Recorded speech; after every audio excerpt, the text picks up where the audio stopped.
Sirah Nabawiyah Ibnu Hisham. Bab 4047. Baiat Akabah pertama. Ibnu Ishaq berkata, tatkala kaum Ansyar tiba di negerinya, mereka mulai menyebarkan berita tentang Rasulullah Shallallahu Alaihi Wasallam kepada kaumnya dan menyeru mereka kepada Islam hingga Islam menyebar dengan cepat di tempat mereka, dan setiap rumah orang-orang Ansyar tak pernah sepi dari diskusi tentang Rasulullah Shallallahu Alaihi Wasallam. Tahun berikutnya, 12 orang Ansyar melaksanakan ibadah haji dan mereka menemui Rasulullah Shallallahu Alaihi Wasallam di Al-Aqabah yang dikenal dengan Al-Aqabah pertama. Mereka membaiat Rasulullah Shallallahu Alaihi Wasallam seperti baiat kalangan wanita. Peristiwa baiat ini terjadi sebelum perang diwajibkan kepada mereka. Mereka yang terlibat dalam baiat Al-Aqabah pertama dari Bani En-Najjar dan dari Bani Malik bin En-Najjar adalah sebagai berikut: As'ad bin Zurarah bin Udas bin Ubaid bin Salabah bin Ghanim bin Malik bin En-Najjar. Ia adalah Abu Umamah, Auf dan Muadz, anak Al-Harits bin Rifa'ah bin Sawwad bin Malik bin Ghanim bin Malik bin En-Najjar. Keduanya adalah anak Afrah. Dari Bani Zuraik bin Amir adalah sebagai berikut: Rafi bin Malik bin Al-Ajlan bin Amr bin Amir bin Zuraik dan Zakwan bin Abdu Qais bin Haldah bin Muhlid bin Amir bin Zuraik. Ibnu Hisham berkata, Zakwan seorang muhajir Anjar, muhajiri Ansyari.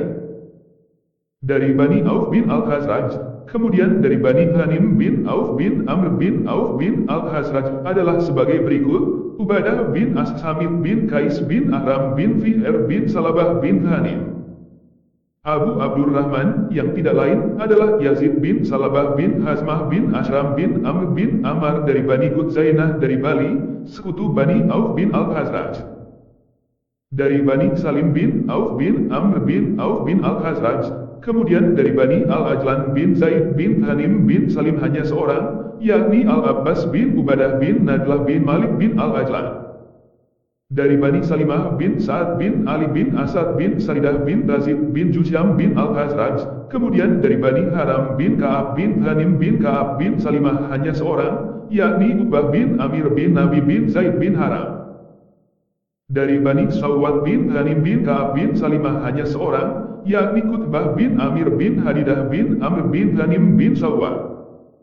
Dari Al-Aus bin Haritsah bin Salabah bin Amr bin Amir, kemudian dari Bani Abdul Ash'al bin Jusyam bin Al-Harits bin Al-Khazraj bin Amr bin Malik bin Al-Aus, yang hadir di baiat Al-Aqabah pertama adalah Abu Al-Haytham bin At-Tayhan. Ia bernama asli Malik. Dari Bani Amr bin Auf bin Malik bin Al-Aus ialah Uaim bin Sa'idah. Ibnu Ishaq berkata, Yazid bin Abu Habib bercerita kepadaku dari Abu Martsid bin Abdullah Al-Yazani dari Abdurrahman bin Asilah bin As-Sanabihi dari Ubadah bin As-Samit.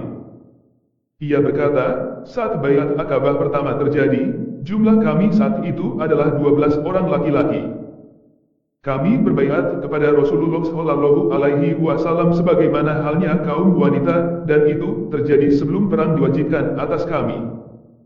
Kami berbaiat agar tidak berbuat syirik kepada Allah dengan sesuatu apapun, tidak mencuri, tidak berzina, tidak mengubur hidup-hidup anak-anak kami, tidak membuat ucapan dusta baik secara terbuka maupun sembunyi-sembunyi, dan tidak durhaka kepada beliau dalam kebaikan. Jika kalian tidak melanggar baiat kalian, niscaya kalian masuk surga. Jika kalian melanggar salah satunya, urusan kalian terserah kepada Allah. Jika Dia mau, maka Dia akan mengazab kalian. Jika tidak, maka Dia akan mengampuni kalian.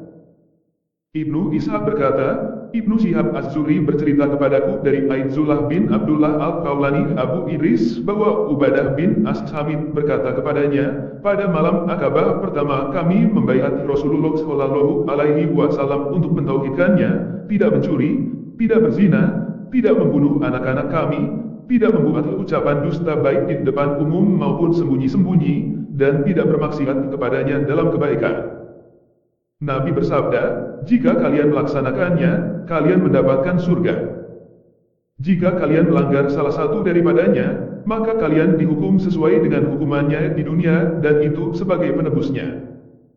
Jika kalian menyembunyikan pelanggaran kalian sehingga tak ada yang tahu sampai hari kiamat, maka urusan kalian sepenuhnya ada di tangan Allah. Jika Dia mau, Dia akan menyiksa kalian. Jika tidak, maka boleh jadi Dia mengampuni kalian. Ibnu Ishaq berkata, tatkala kaum Ansar mau kembali pulang ke negeri mereka, Rasulullah Shallallahu Alaihi Wasallam mengutus Mus'ab bin Umair bin Hashim bin Abdul Manaf bin Abdudar bin Qusay bersama mereka. Rasulullah membentuk misi kepada Mus'ab untuk membacakan Al-Quran kepada mereka dan mengajarkan Islam serta memahamkan agama kepada mereka. Maka jika disebut Mukri Madinah, pastilah disebut Mus'ab. Ia bertempat tinggal di rumah As'ad bin Zurarah bin Udas. Ibnu Ishaq berkata, Hashim bin Umar bin Qatadah berkata kepadaku bahwa Mus'ab menjadi imam sholat bagi mereka, karena Al-Aus tidak mau diimami orang dari Al-Khazraj, demikian pula sebaliknya.